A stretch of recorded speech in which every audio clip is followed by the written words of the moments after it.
And welcome to another Bodgit and Leggit video. Now we have a 2008 1.8 Lynx engine Ford Mondeo. Now we have a turbo, not a turbo, we have a fuel low pressure code stored in it, and it's not starting. Now in the first video, as you saw, we had a problem with the ignition. Now to give you a quick story, if you haven't seen the first video, this is a second-hand engine. It was got from a scrapyard because the original engine broke the wet belt. So this is a second-hand engine. Now, it's never been started before. It's from another guy or another garage. And you might say to myself, well, on the first video, why didn't you look for the old gold in the filter, Leon? Because, you know, that's obviously the first thing you do when you get a fuel delivery issue. And yes, it is correct. But don't forget, this is a second-hand engine, people. So all the lines, all the diesel filter is not going to have the original diesel in. So I can't just do that check. But I'm going to kind of do it because we've now pulled the diesel through the tank, and hopefully if there is the old Strike It Gold, we will know. Now, the guy did say he wasn't happy about buying this engine. This engine was completely stripped down, which he's never normally had before. You know, everything was taken off. The scrapyard turned around and said he heard the engine running, which obviously we don't know. But then he also said, which contradicts himself, is that the ECU was gone in this car, this engine that came out of. So the ECU was gone in the car. So how can you hear it start if the ECU was gone? Anyway, essentially it's not starting. So what I've just done, I've done a few simple checks, which I've done in the other video. We'll quickly go through. We've got a problem with the fuel. We've got a code. I've just loosened this pipe here and there's no diesel coming out of it all. I'll show you that in a second. I've also taken off the return pipe for the diesel pump, and that's squirting out diesel good style. So we know there's diesel getting to the pump. But what we are going to check first is the old filter. I put a new filter in there because, like I said, normally you wouldn't do that. You would check for the gold first, and if you don't have any gold, then you stick a new filter in.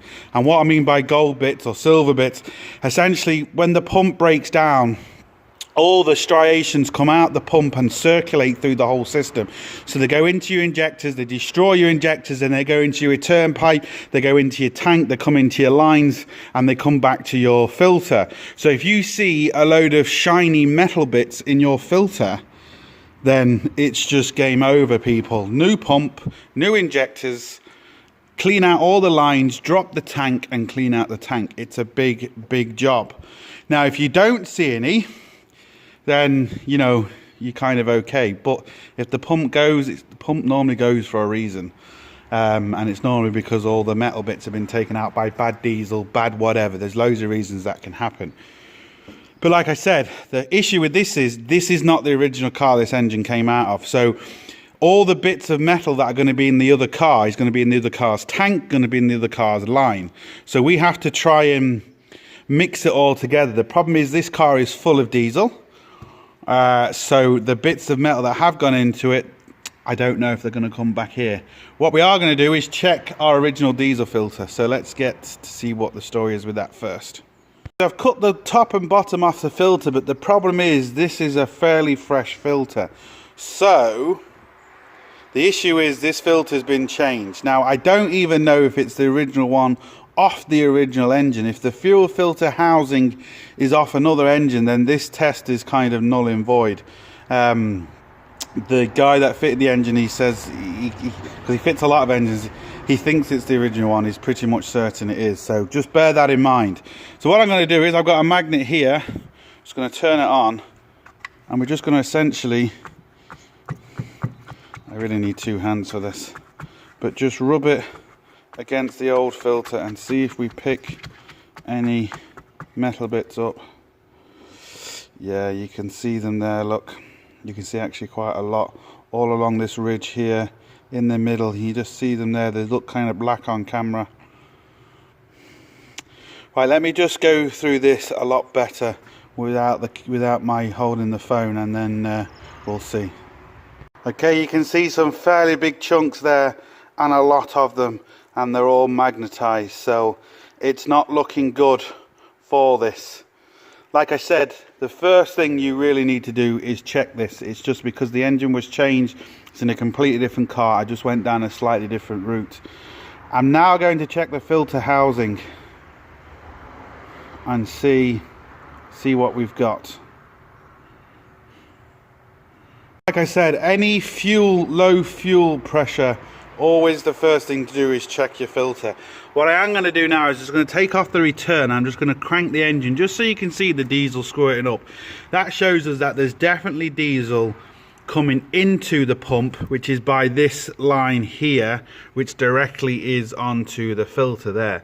So if I take this off, well, I'll take this off, I'll set the camera up, and I'll show you what I mean.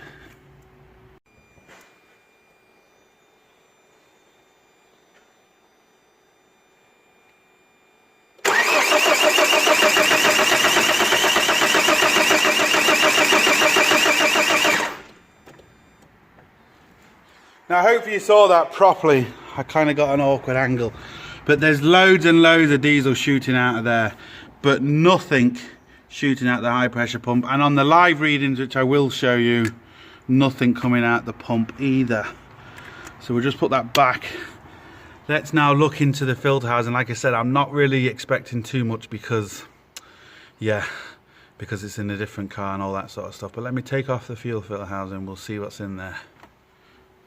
Okay, so I got the diesel filter housing open. There's lots of other issues. I literally have 3 Mondeos, all 1.8s, and they've all done the same thing, driving along and just stopped. But there could be a number of issues why this happened. In this particular case, unfortunately, we go down here, can you see just, no, the camera's not really showing you that, hold on. Nope, camera's not showing. Let me turn the light off and see if we can see what's going on. Sorry, I meant turn the light on. Now look at that. Can you see? It's just like striking gold. Look at all them metal particles in that. 100% pump has failed. And unfortunately, when the pump fails, it pumps all the crap into the injectors. The injectors then mess up. They then go back into the return here, back into the tank, and then it gets sucked up back through here, and it's a constant cycle. So yeah, unfortunately in this particular case, to fix this properly, you're going to have to get a pump, injectors, take down the tank, clean all the fuel lines, clean absolutely everything, because yeah, just look at that.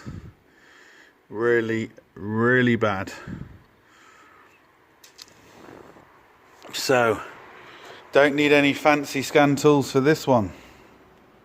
Right, we're just on another Mondeo here, the another one I was telling you about that's actually done, and as you can see, look, nothing. You see that? No metal bits in there at all. I know that kind of look, but there isn't. There's just no metal bits in that one. So this one has another issue. There's the state of the filter.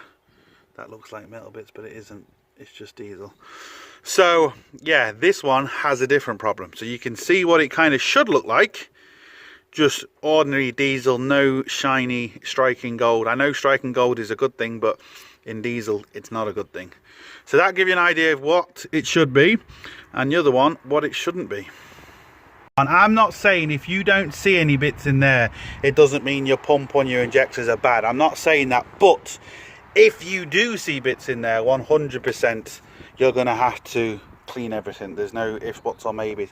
We're still going to have to do some tests on this car, which we will film because it looks like it's going to be a different issue to the other one. So we will do some tests. I'm not going to put the scan tool on the other one because it's absolutely pointless now. So what I will do is I'll do a separate video on this, and I'll show you the pressures of the pumps and stuff like that, because we've got solenoids on the pump, we've got pressure sensors, we've got all sorts of other things that it could be, but it's looking quite good in there. I'm happy about that compared to the other one. Say a big thank you to Keith from LM1 Auto Diagnostics for actually getting me to be able to screen record this particular diagon. so it makes it easier for me and nicer for you to watch. I'll leave the link down to his channel. Go and check him out. He does some awesome stuff, programming and all that. So go and check him out. Big thank you to Keith. Show him some love. Right, what we're going to do is we're going to get into this and see what the error codes are. Now we know what the problem is, but I just want to quickly show you what the error codes are. There's no guarantee if you have the same error codes it's the same problem, but it gives you an idea at least of kind of what to look for.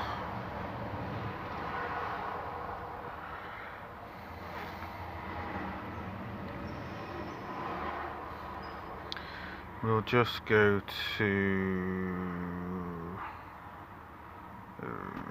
select, because we don't want to go through the whole thing. And we go to power control module.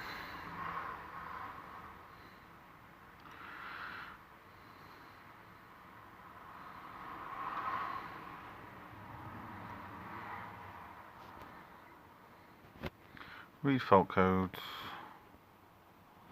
Let's retrieve them. Don't need to go through the whole test.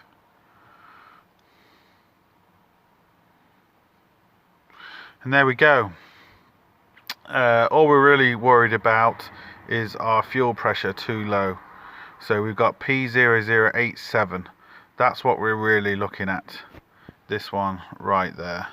That's the one that's is to our particular problem. And why is it too low? Well, because the fuel pressure sensor is realizing there's absolutely no pressure. Why is there no pressure? Because we've seen all the metal bits in the pump. Now that's it. So we'll have to tell the garage that owns the car, tell them what they need to do, and yeah, I'm not sure if I will be fixing this, but we will see. If I am, what they'll mostly do is give me another engine, so I'll show you how to remove a pump from this engine. Now the engine would be out the car already because it's kind of a destroyed engine. I think that's the way they'll be going, but I'll show you that in another video. Sorted.